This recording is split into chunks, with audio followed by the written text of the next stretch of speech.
आज स्टार्ट करते हैं फोर्थ लेसन एनसीईआरटी सीरीज का, जो कि हम एनसीईआरटी 6 से लेकर 12 तक पूरा करेंगे। उसी सीरीज में ये फोर्थ लेसन है कि इसमें बताया कि किताबें और जो कब्रें हैं वो क्या बताती हैं। कि भाई किताबें हैं उनमें जो हमारे पुराने इतिहास के बारे में पता चलता है। अच्छा, कब्रें हैं जो कब्रों के बारे से भी के हवाले से भी हमें इतिहास के बारे में जानकारी मिलती है। कि अभी जैसे इस लेसन में सबसे स्टार्टिंग में हर एक लेसन में एक छोटी सी कहानी दी होती है। कि यही दी है कहानी कि जो बच्चे हैं, जो छोटे छोटे बच्चे हैं, वो फर्स्ट टाइम लाइब्रेरी जाते हैं। तो लाइब्रेरी जाते हैं तो देखते हैं कि यहाँ पर बहुत सारी बुक्स रखी हुई हैं और हमारे घर में तो इतनी बुक नहीं होती या फिर हमारे पास इतनी बुक नहीं होती। तो वो ऐसे ही इमेजिन करते हैं कि यहाँ पर तो बहुत सारी बुक है।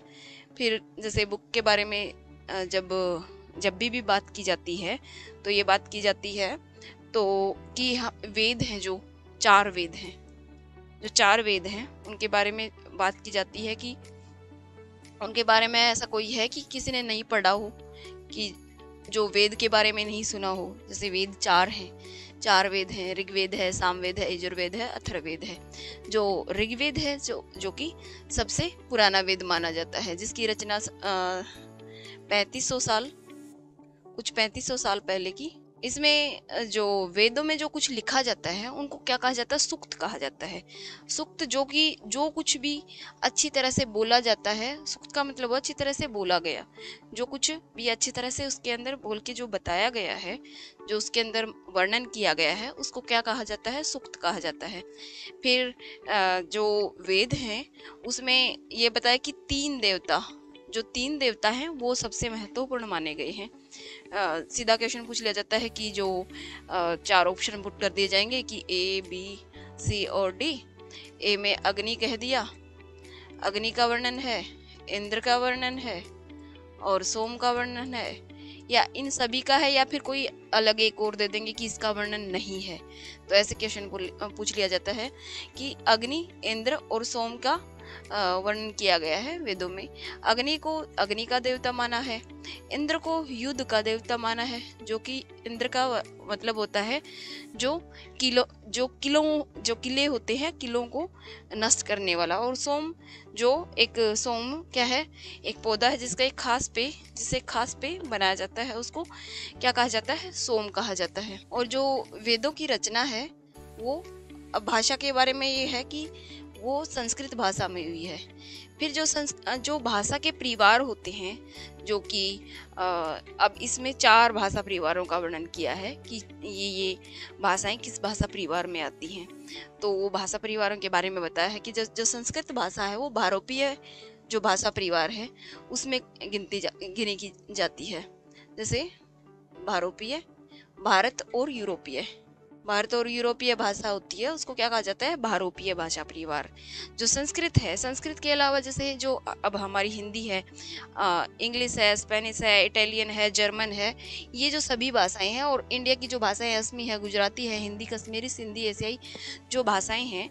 अब कहा गया कि जैसे फारसी के साथ साथ जो यूरोपीय भाषाएं हैं, जैसे अंग्रेजी, फारसी, जर्मन, यूनानी, इतालवी, जो स्पेनिश अभी कहा, तो वो सभी जो भाषाएं हैं वो इसी परिवार से संबंधित रखती हैं। फिर इसमें जैसे एक उदाहरण दिया गया है, जैसे मदर जो वर्ड है उसको संस्कृत में मातृ और हिंदी में माता। तो जो इसका प्रोनाउंसिएशन है तीनों जगह कुछ मिलता जुलता सा प्रतीत होता है। तो इन सभी जो भाषाएं हैं इनको एक ही परिवार में रखा गया है। पर जो हमारी पूर्वोत्तर जो भारत की भाषाएं हैं उनको तिब्बत बर्मा परिवार की भाषाओं में रखा गया है। और जो हमारी साउथ इंडिया की भाषाएं हैं, जिसमें तमिल, तेलुगु, मलयालम आती हैं, उनको द्रविड़ भाषा परिवार में रखा गया है। पर जो मध्य भारत की भाषाएं हैं, जिसमें जैसे झारखंड और मध्य भारत के कुछ हिस्सों की जो भाषाएं होती हैं, उनको ऑस्ट्रो एशियाटिक परिवार की भाषाओं में रखा गया है। किसमें रखा गया है? ऑस्ट्रो एशियाटिक परिवार की भाषाओं में रखा गया है। फिर यहाँ पर जो इतिहासकार हैं, जो कि भाई इतिहास का अध्ययन कैसे करते हैं, वो इतिहास के बारे में जानकारी इकट्ठा करते हैं। जो भी कुछ अवशेष मिलता है उनको रीड करने की कोशिश करते हैं। कोई उनके बारे में बुक मिलती है तो उनके बारे में अध्ययन करने की कोशिश करते हैं। इसी प्रकार इनका अध्ययन किया जाता है। जैसे जो पांडुलिपियाँ हैं जो कि इस पे पहले मैंने एक लेसन में बताया है कि ये कौन से पेड़ के उससे पत्तों के ऊपर लिखी जाती हैं। अगर चाहो तो आप कमेंट कर सकते हो ये कौन से पेड़ की छाल पे लिखी जाती हैं। अब विश्वामित्र ने एक कहानी बना रखी है कि विश्वामित्र और नदियों के बारे में ये कहानी है। इसका वर्णन करा है कि जो विश्वामित्र हैं वो नदियों को एक जैसे गाय की तरह, फुर्तीले घोड़े की तरह उसका वर्णन करते हैं, उनके बारे में बताया है। फिर इसका महत्व बताया कि मवेशी, घोड़े और रथ की क्या आज के समाज में और पहले के समाज में जैसे रिलेट करा गया है इस चीज को कि आज भी क्या हम मवेशियों का इतना ही महत्व है, या घोड़े का, या फिर जो रथ है उनका इतना ही महत्व है, या पहले ही इनके ऊपर, पहले जब जो लड़ाइयाँ हैं मेन भूमि पर कम होकर जमीन के लिए लड़ी जाती थी और अच्छे जो चरागाह होते थे उनके लिए लड़ी जाती थी, क्योंकि जो चरागाह होंगे तभी उनके मवेशी हैं उनका पेट भर पाएंगे, इसलिए वो उन्हीं की चीज़ों के कारण लड़ाइयाँ की जाती थी। कुछ लड़ाइयाँ जैसे पानी के स्रोतों को लेकर भी होती थी, क्योंकि पानी भी उसी चीज़ से संबंधित हो गया। अगर ज़मीन होगी और ज़मीन नहीं है और पानी नहीं है तो कोई फर्क नहीं पड़ता। अगर जमीन है तो पानी जरूर चाहिए, क्योंकि उसको सींचना भी होता है। जमीन है तो उसको सींचने के लिए पानी भी चाहिए, तो पानी के स्रोत के लिए भी लड़ाइयाँ होती रही हैं। लोगों की विशेषता बताने वाले शब्द कहे हैं, जैसे इसमें 2 वर्ड दिए गए हैं। जो सामान्य परिवार के लोग होते थे, जो जनता और या कह सकते हैं जो आम समुदाय हैं, उनके लिए 2 वर्ड यूज़ करे जाते हैं। जैसे जन और विश्व, 2 वर्डों का यूज़ करा जाता है कि ये 2 वर्ड होते हैं, ये समुदाय और जो आम लोग थे उनके लिए, जनता और पूरे समुदाय के लिए 2 शब्दों का इस्तेमाल किया था। एक था जन, जिसका प्रयोग हिंदी था, अन्य भाषाओं में आज भी होता है। दूसरा था विश्व, जिसे वैश्य शब्द, जो कि वैश्य शब्द से निकला है। खामोश, प्रहरी और कहानी महापाषाणों की। जैसे सबसे पहले जो महापाषाण ऐसे मतलब किसी के ऊपर, पत्थर के ऊपर जो लिखा हुआ किसी चीज़ का वर्णन होता है वो द ग्रेट किंग अशोका। पर इसमें ये जिक्र नहीं करा है कि ये शिलालेख किससे संबंधित है। इसमें ये बताया है कि जैसे ये शिलाखंड महापाषाण, जैसे बड़ा पाषाण मतलब पत्थर नाम से ही जाने जाते हैं। पत्थर दफन करने के लिए जगह जगह के लोगों को बड़े करीने से लगाए जाते थे। महापाषाण कब्रें बनाने की प्रथा लगभग 3000 साल पहले की थी। मतलब ये है कि महापाषाण जैसे एक घर में बड़े से पत्थर को ऐसे कर रख के और इसके साइड में ऐसे घुसने के लिए, अंदर जाने के लिए भी जगह बना दी जाती थी। और यहाँ से ऐसा नहीं था कि एक ही कब्र को यहाँ पर दफनाया जाता था, ऐसा नहीं था।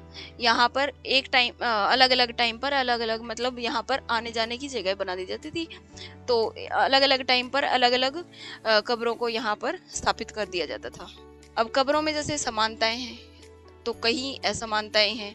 तो ये बताया है कि जैसे कहीं की जैसे कब्रें मिली हैं तो उसके साथ बहुत सारे कीमती पत्थर, मनके वगैरह मिलेंगे, पर कहीं की कब्रों के साथ कोई खाने की चीज़ें मिलेंगी, तो कहीं की कब्रों के साथ कुछ ये अलग अलग चीज़ें मिलती हैं। तो इस प्रकार कि कहाँ की क्या समानताएं हैं, क्या असमानताएं रही हैं।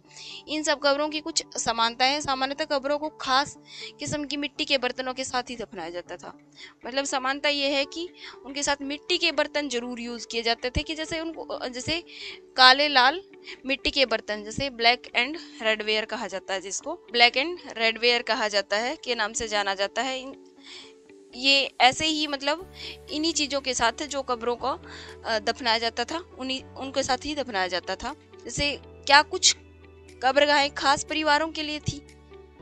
अब यहाँ ये बताया कि क्या कुछ कब्रें खास परिवारों के लिए ही थी। कभी कभी महापाषाणों में से एक से अधिक कंकाल मिलते हैं। जैसे अभी बताया था कि एक कब्र है, उसके अंदर कई कई कंकाल मिल जाते हैं। ये दर्शाती है कि शायद एक ही परिवार के लोग एक ही स्थान पर अलग अलग समय पर दफनाए गए हैं। एक ही परिवार के लोग हैं, अलग अलग समय पर और एक ही कब्र के अंदर दफना दिए जाते थे। जैसे वहां पर कोई पोर्ट होल बना दिया जाता था, जैसे मैंने बताया था कि कोई ऐसे रास्ता बना दिया जाता था और उस रास्ते में से आ जाके ही, जैसे जब दोबारा कब्र वहां पर खोदनी होती तो उसके साइड में ही स्थापित कर दी जाती थी। फिर यहाँ पर जो इमाम गांव है, इमाम गांव का वर्णन करा है। इमाम गांव जो कि भीमा की सहायक नदी है, जो कि भीमा की सहायक नदी है। नाम है क्या? घोड़। इंग्लिश में कह सकते हैं GHODE, घोड़। लिखा है कि घोड़े नदी, घोड़े के किनारे एक जगह है जो 3600 से 2700 साल पुरानी है। यहाँ पर वयस्क लोगों के प्राय गड्ढे में सीधा लिटाकर दफनाया जाता था, और जो सिर है उनका, जो सिर है उत्तर की ओर कर दिया जाता था, और कई बार उन्हें घर के अंदर ही दफना दिया जाता था। मतलब कब्र दफनाने के लिए, कब्र के लिए वो घर से बाहर नहीं जाते थे, कि उनके घर के अंदर ही दफना दिया जाता था। और ऐसे बर्तन भी साथ में रख दिए जाते थे जो उनसे रिलेटेड होते थे, जैसे खाना और पानी के लिए वहाँ पर बर्तन भी रख दिए जाते थे। और जिसमें एक आदमी का कंकाल मिला है, जिसमें 5 कमरे वाले मकान के आंगन में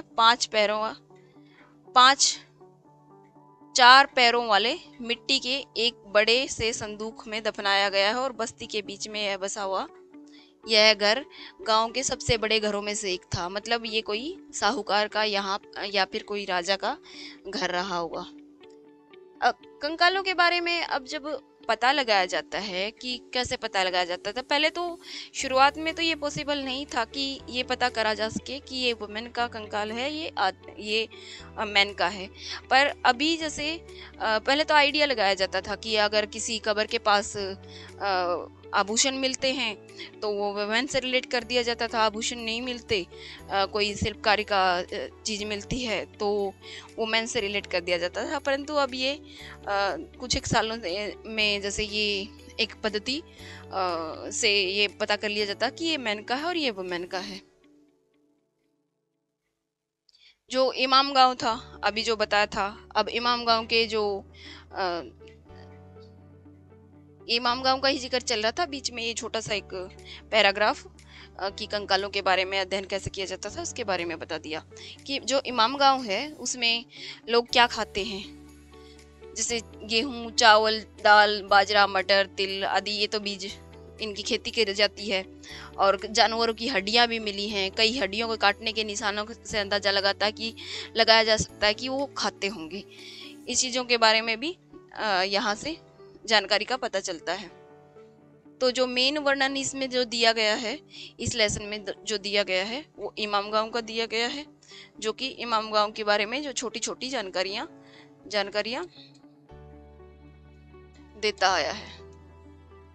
यहाँ पर हमारा 4th लेसन खत्म होता है। Thanks for watching.